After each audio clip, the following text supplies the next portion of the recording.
We don't need to tell you, unemployment in this country is at a nightmare level, still 9.6%, and that doesn't even include those who are so beaten down to have given up. What can we do? And what would Donald Trump do? We ask. Donald, nice to see you. Nice to see you. And I always love the view outside your magnificent offices. It's a good view. It is indeed. All right, the economy. Things seem rather rugged. The unemployment rate still is stagnant. It's not getting any better.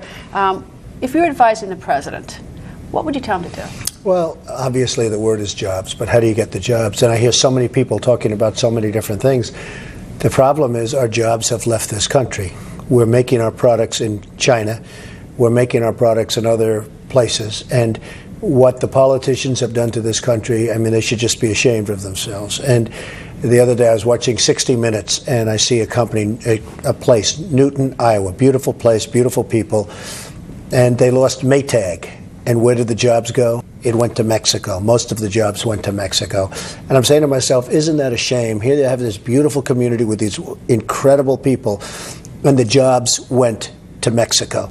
So the problem with this country is between China and other places, we just don't make product anymore. I mean, we do healthcare here because you have that, but that's not the kind of product that I'm talking about. I'm talking about where you really make product. If I build a building, many of the materials and many of the things that I get are made in China, and it's very, very sad. You talk about Mexico. There was even a company in northwest Wisconsin, where I'm from, that just recently moved its entire production to Mexico. Is it? I assume the labor's cheaper there, and that's why these companies are doing it?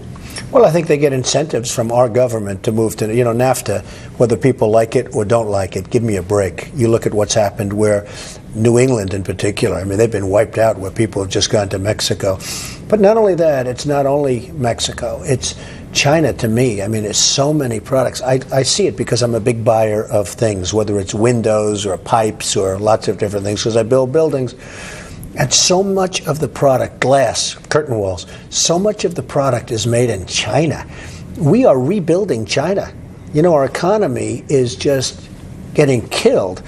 And you look at China, it's going through the roof. A friend of mine went to a pretty much new city in China. They said, unbelievable, the airport and everything else. They come back to LaGuardia. They said it's like coming into a third world country. It's horrible what's happened. So somebody's got to get smart. They talk about the economy, they talk about incentives. We're losing our jobs to other countries. And you're not going to solve unemployment unless something very, very stringent is done with regard to China and other countries. So what do you do to turn that around so the jobs are now either staying here or even coming here? What's the answer? Well, I would tax Chinese products, okay? People would say, oh, that's not free trade, that's not free trade. What's free trade when they have billions and billions and billions of dollars of surplus over us? So we don't want free trade with people that are ripping us. And one of the reasons, first of all, their product isn't as good as ours. If you look at the windows, if you look at the curtain wall, if you look at the glass, it's not as good as ours. If you look at the sheetrock, I mean, people are dying because of Chinese sheetrock. So their product is not as good as ours. But they manipulated their currency, so it's very hard to compete with Chinese dollars, with Chinese costs.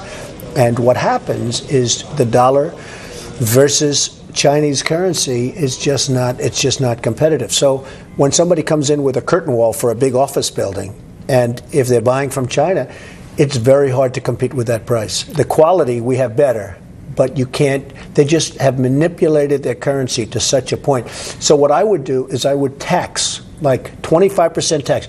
You want to buy from China? That's great, buy from China. But you're paying a 25% tax. Now, if you buy to this country, you don't have that tax. In terms and by the way, you know what's going to happen? What? People are going to start creating jobs in this country because they're not going to pay that tax. What's the resistance to doing a 25% tax? Just the commitment to free trade? People tell me, oh, but Donald, that's not free trade. We don't have free trade right now. We have a country, China in particular, that is ripping us like nobody's ripped us before.